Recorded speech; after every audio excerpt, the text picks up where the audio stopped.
Hello my dear friends, welcome back to all of you. कैसे हैं आप सभी लोग? उम्मीद करते हैं बहुत ही शानदार होंगे, जबरदस्त होंगे, मस्त होंगे और नीट 2024 की तैयारी में हमारे साथ व्यस्त हो गए होंगे, है ना?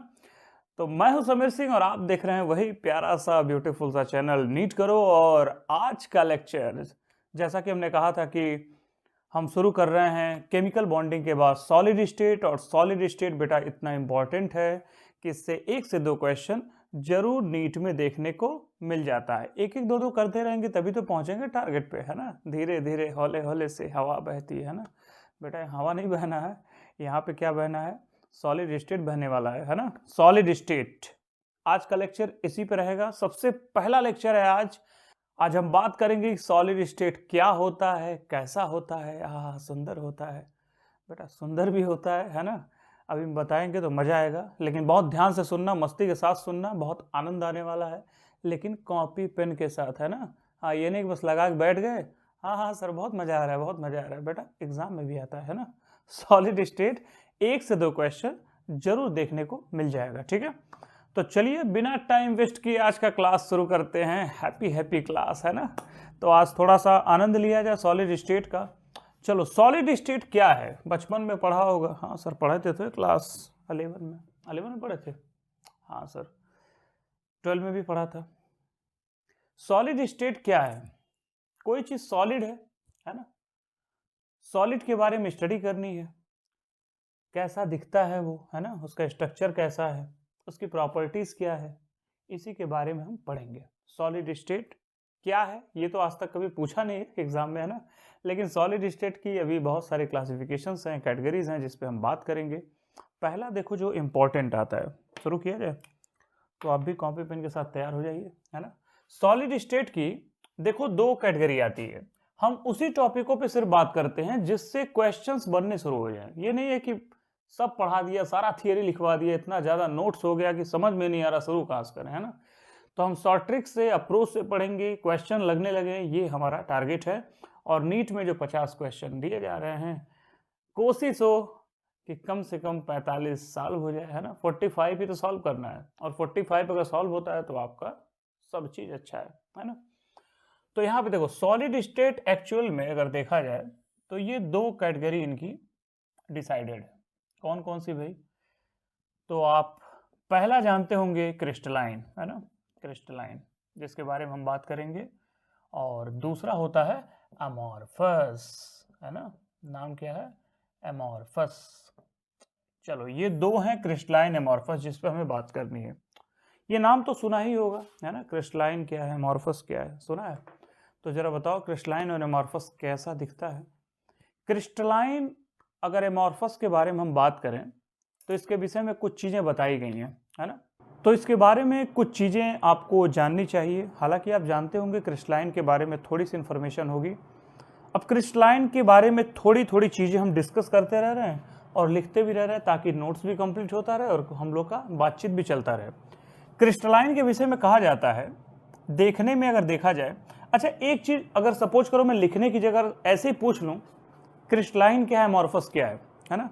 तो नो डाउट जो रटी टचाई चीज़ें हैं वो तो आप समझ गए। क्रिस्टलाइन होता कैसा है?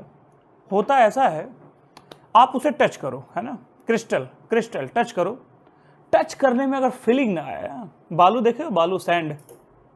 हाँ सर, सैंड तो देखे हैं बेटा। सैंड को टच करो, फीलिंग नहीं आएगी।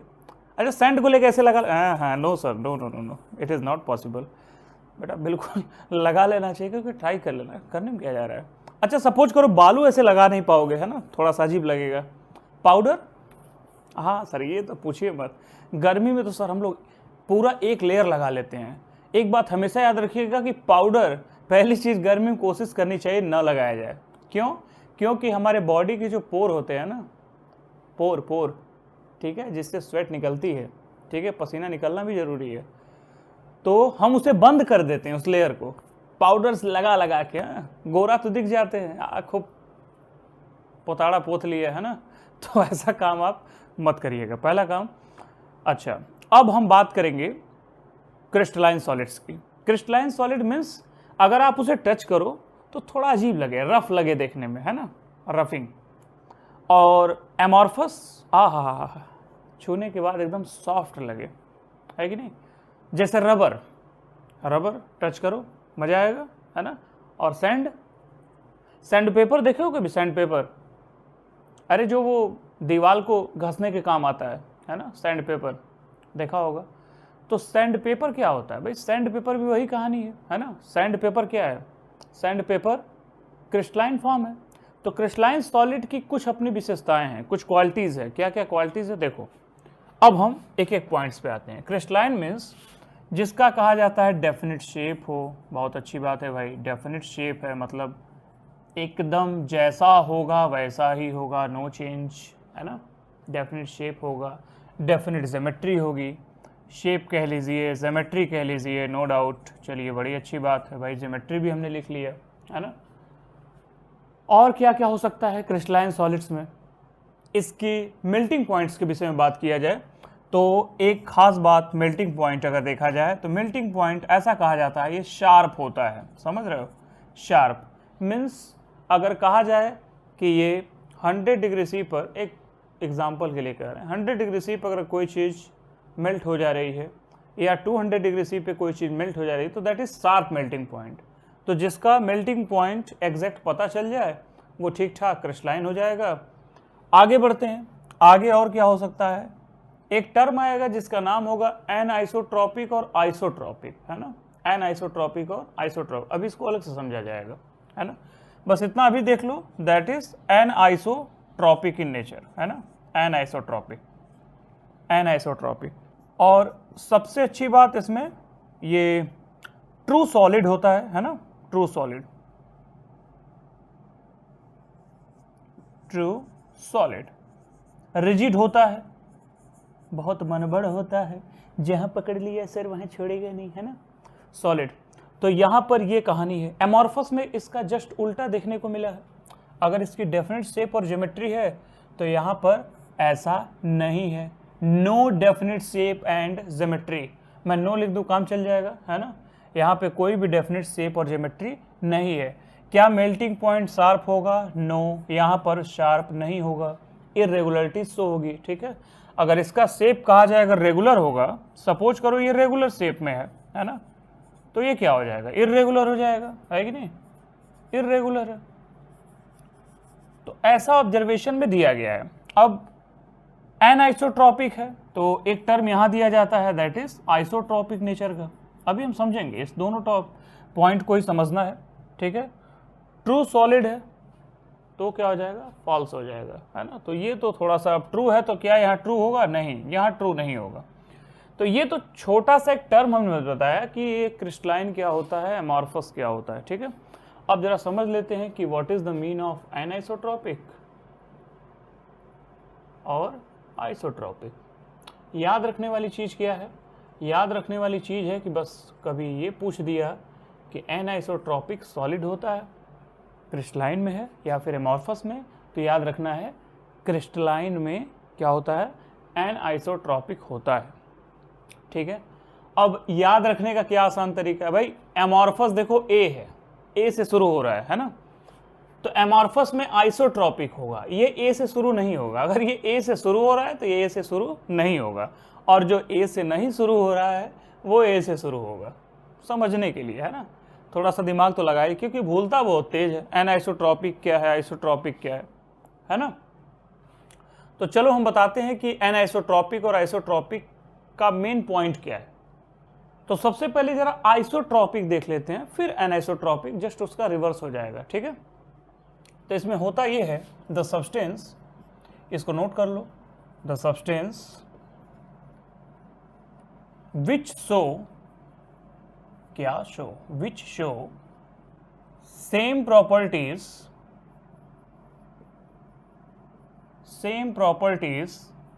इन ऑल डायरेक्शन, है ना, in all direction is known as isotropic. The substance which show same properties in all direction, ऐसा देखा गया है कि एमॉर्फस जो सॉलिड होते हैं उनके सब्सटेंस की जो प्रॉपर्टीज होती है सभी डायरेक्शन में सेम ऑब्जर्व की गई है ना। कैसे समझेंगे इसको, है ना, इसको अभी हम समझाने की कोशिश करते हैं आपको। अब सपोज करो आइसोट्रॉपिक के केसेस में जैसे लिक्विड ले लिया जाए, गैस ले लिया जाए, है ना, लिक्विड गैस, ये भी एमॉर्फस के ही पार्ट आएंगे, है ना।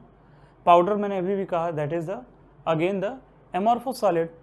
तो अगर हम इसके बारे में बात करें, जो पार्टिकल्स हैं वो अलग अलग जगहों पे भी रैंडमली डिस्ट्रीब्यूटेड होते हैं, है ना, रैंडमली होते हैं, इधर उधर कहीं हो जाएंगे, है ना। तो ऐसे केसेस में देखा जाए, रैंडमली डिस्ट्रीब्यूटेड होना ही आइसोट्रोपिक नेचर को बताता है ना। आइसोट्रोपिक क्या कहेंगे? The substance which show same properties on a direction, ठीक है, वो हर जगहों पे आपको मिल जाएगा। लेकिन क्रिस्टलाइन में क्या है, वो डेफिनिट होते हैं, परफेक्ट होंगे, एक जगह पे होंगे, है ना, इधर उधर नहीं होंगे, ठीक है, परफेक्शन होता है इसमें। तो ऐसे केसेस को हम एन आइसोट्रोपिक कह देंगे। तो आइसोट्रोपिक का जस्ट उल्टा क्या हो जाएगा? एन आइसोट्रोपिक, ठीक है। इसमें इतनी ही जानकारी आपको रखनी है क्रिस्टलाइन एमॉर्फस में, इससे ज़्यादा देखिए ना कुछ पूछा जाता है और ना ही कुछ बहुत ज़्यादा दिमाग हमें लगाना है उसमें, है ना। आगे बढ़ा जाए। आगे एक सबसे इंपॉर्टेंट है जो क्लासिफिकेशन होता है किसका? क्रिस्टलाइन सॉलिड का, उसको जानना बहुत जरूरी है ना। तो चलो हम अगला इसी टॉपिक को प्रोसीड करते हैं, क्रिस्टलाइन फॉर्म का क्लासिफिकेशन देखते हैं, ठीक है। क्योंकि तुम ही हो, अब तुम ही हो, मेरे आशिकी अब तुम ही हो, चैन भी आहा दर्द। बेटा गाना सुनते रहना, लिख भी लिया करो, है ना। मेरी आशिकी अब तुम ही हो। क्लासिफिकेशन ऑफ क्रिस्टलाइन क्या? सॉलिड। कौन कौन से होते हैं इनके बारे में जान लें, थोड़ा सा पढ़ लिया जाए इसके बारे में तो मजा आ जाए, है ना। कितने तरीके होते हैं इसके? 4 होते हैं, ठीक है, 4। कौन कौन सा है? एक होता है आयनिक सॉलिड, है ना, आयनिक सॉलिड। सेकेंड है कोवैलेंट सॉलिड, है ना, कोवैलेंट सॉलिड। अब जो पढ़ा होगा केमिकल बॉन्डिंग, आहा क्या बात है, उसी को ये समझ में आएगा, है ना। इसीलिए बेटा मैंने कहा था केमिकल बॉन्डिंग जरूरी है। नेक्स्ट इज मॉलिक्यूलर सॉलिड, है ना, और लास्ट इज मेटेलिक सॉलिड। कितने हैं? 4 हैं। Very good. चलो शुरू किया जाए। हाँ सर, मज़ा आ जाएगा एकदम। बेटा अगर देखो इसको, अगर आपने बहुत सीरियसली नहीं लिया है केमिकल बॉन्डिंग को, तो यहाँ आपका क्या होने वाला है? बैंड बजने वाला है ना, थोड़ा सा, बहुत ज़्यादा नहीं, है ना, समझा देंगे। सुनो, आयनिक सॉलिड क्या है? हमने याद करी केमिकल बॉन्डिंग के स्टार्टिंग के लेक्चर में बताया था कि आयनिक सॉलिड किसे कहेंगे। भाई आयनिक सॉलिड का मतलब क्या होता है? कोई चीज़ आयनिक है यानी वो प्लस है, माइनस है ना, प्लस माइनस में है। अब हमने एक चीज़ बताई थी आपको कि आयनिक सॉलिड कब बनते हैं? आयनिक सॉलिड तब बनते हैं जब ग्रुप नंबर कौन सा? याद करिए, वो दिन, सुहाने दिन 1 और 2, इसका इंट्रैक्शन किससे हो जाए? 16 और 17 से। कुछ याद आ रहा है? हाँ सर। कौन कौन से ग्रुप में थे? चलो जल्दी से बताओ, कौन कौन सा लिखा जाए? बोलो बोलो बोलो, जल्दी बोलो। लिथियम लिख लिया जाए, बहुत अच्छी बात है। सोडियम लिख लिया जाए और पोटेशियम लिख लिया जाए, इतना तक तो लिख ही लिया जाए। दूसरा बेरिलियम लिख लिया जाए, मैग्नीशियम लिख लिया जाए, कैल्शियम लिख लिया जाए। इसमें कोई दर्द, कोई दुख, कोई समस्या नहीं है। 16 में क्या लिखा जाएगा? ऑक्सीजन होगा, सल्फर होगा, सेलेनियम होगा, है ना।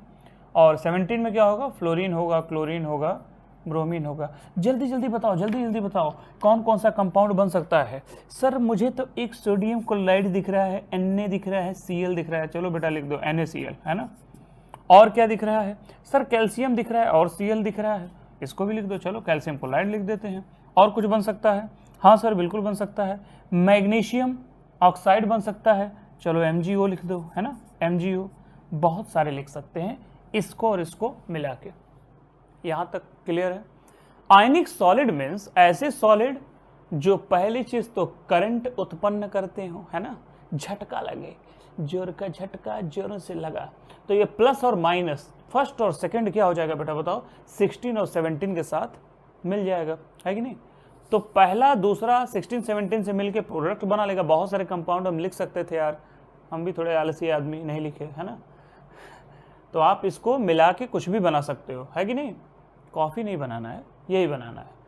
नेक्स्ट देखा जाए, कोवैलेंट, नाम से क्लियर है, यानी ऐसे चीज जो प्लस और माइनस बना ले। तो एग्जाम में सवाल कैसे आएंगे इस पे अभी हम बात करेंगे। अभी सुनिए आगे, कोवैलेंट पे आते हैं।